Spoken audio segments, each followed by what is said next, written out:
Are you an artist or a band that's looking to expand your horizons outside the United States? If so, then you're not going to want to miss our next interview with artist manager Tarsame Mittal of TM Management out of India. Right now.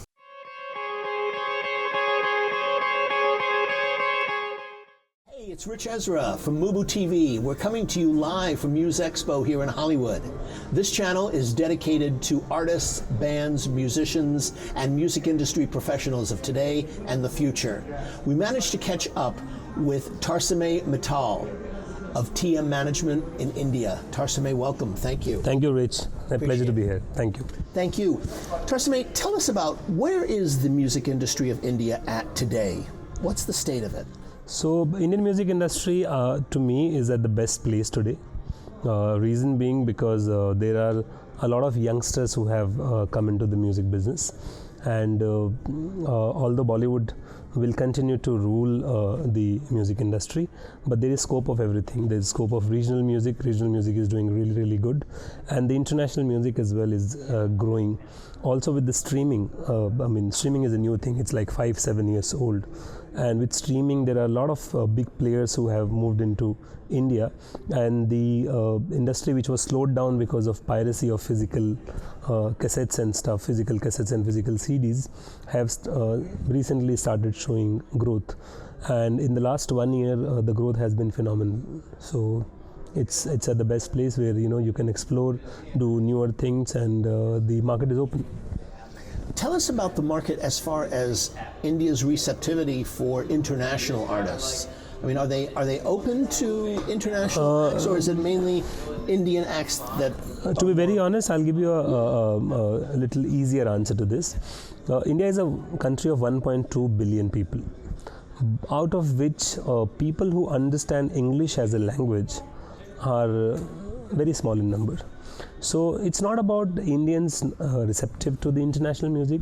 The problem is that the number of people who really can understand that language and that style of music is less. With education, with more and more internet and this global connectivity, that thing is growing. For example, if somebody is living in China and he has never spoken or heard English as a language, how would he react to an English music? I mean, you only connect to music mostly in which you understand the meaning of the song, and also there are instances where songs become popular despite you understand the language or not, like a Despacito. People don't understand the language all over the world, but it's a super hit. But those cases are very rare. So international music, it has grown. Now it is about 20% of the total consumption of music. Brands like Sony and Universal are doing really, really good in India, and in the last few years we've also seen live concerts of Justin Bieber, Ed Sheeran. Last week there was One Republic concert in Mumbai. So the major metros and some places like Shillong, it's growing, but I do not see the growth to be very, very fast. It will be a slow growth, but yes, there are people who likes to listen to the international music for sure. In terms of the artists that you're managing and working with, how much does the internet or social media play in terms of the marketing of those artists? In the 90% cases, it plays one of the biggest role, because India as a country do not have too many good venues for performance. Unlike the US and UK, not too many artists are dependent on ticketed concerts as such. So most artists, musicians, don't earn royalty. And the non-film and the independent music scene, it's very small. So singers primarily earn money by performing live concerts in weddings, in corporate shows, in festivals, in college functions, in school functions. The live concerts are huge in number. There are a lot of live concerts, but the number of ticketed concerts are less than 10%. So for artists, I mean, there will always be 10 artists who are extremely popular, okay, and who do not need an interview, who would not need a press kit, who would not need an internet or anything to become successful, because they have huge fan following. But the majority of the artists, it is important for them to be in the news, okay. So social media, internet has given them a chance to connect with their fans on a regular basis. So even if a TV does not invite you for an interview, or a press doesn't write about you, or nothing is happening on any other front, you are able to connect with your fans in your own language, in your own style. So it matters a lot. It matters a lot for their career. Okay. Now, Tarsame, you have been involved in several initiatives over in India, 3 in particular, and I was wondering if you could talk about those, because it's very interesting to our audience. So I always feel fortunate that the music scene in the country is not that organized, because if it was, I would not have got a chance to do all these things. So to start with the first one, there used to be festivals for every genre of music. Bollywood is the biggest genre, but there was no Bollywood music festival in the country. So we started that festival called Bollywood Music Project.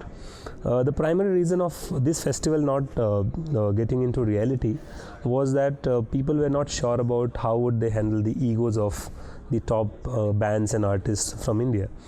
Fortunately, because I'm managing a lot of them, and I'm also friends with most of them, and I know what do they require, what does an artist, because artists are not bad people, they are also human beings like you and me. It is important for them, for anyone to understand what they actually feel and need from inside. So we did the Bollywood Music Project in Mumbai in 2016, followed by edition in Delhi in 2017, and we recently did another one in January in 2018 in Delhi as well. So we're planning for the next Mumbai one. So that was the Bollywood Music Project, where we had about 50 artists, 2 stages, 2 days, and about 20,000, 30,000 people. Second one was a music conference. In India, in the last 5-6 years, there was no music conference as such. And I was always surprised that why there is no music conference. And again, I said I was lucky. So I've been visiting conferences all over the world. So I thought, let's try this out. And one of the biggest reason of me doing it, I wanted to learn more. And I thought when you do a conference and you connect to people from different segments of the music industry, from different countries. I am now talking to people who are in US, UK, Japan, China, as well as the smallest towns and cities of the country. So that widens my scope of learning from people. And you also know that there is no school which can teach you about the music business as such. It's your experiences, your interactions with people which teaches you. So we did all about music last year, the first edition, 18-19 September in Mumbai, and we were very fortunate that it was a sold out conference. We sold out a week prior to the conference. It was attended by about 1,000 delegates, and there were about 85 speakers. It all went off well. We're planning the second year now in the month of August, 23rd and 24th August. I welcome you. You should, if you have any interest in the Indian music industry, I would suggest and request you to be there. Thank you so much. I appreciate it. And the third initiative which I want to mention, like how you have Billboard in India, in the US, we really don't have a platform of music information news updates in India. Although there are a few, but they are also not treated as the platforms. So although I would not be able to say that our platform is the number one or the platform yet, because it is 5 months old, we've trying to make a platform, Music Plus, in which everybody from the music industry can communicate, can get updates right from what's happening in the labels, what's happening in the publishing, what's happening on the investment front, who is releasing what song, who's collaborating with whom, what are the best venues available for rehearsals, what are the multiple events happening on a particular day in the entire country on music, and small things. What are the top 10 songs of this week as per the streaming companies, because every streaming company has a top 10 chart.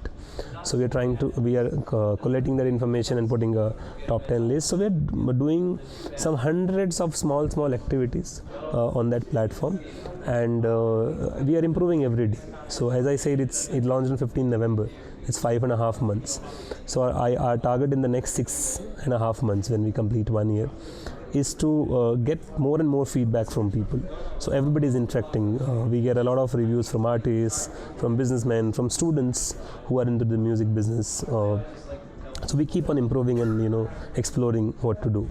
So eventually we aim to make that platform as the one-stop platform where you can get anything. So if you are staying in US and you want to know and get updated about the Indian music scene, that will be the place for you.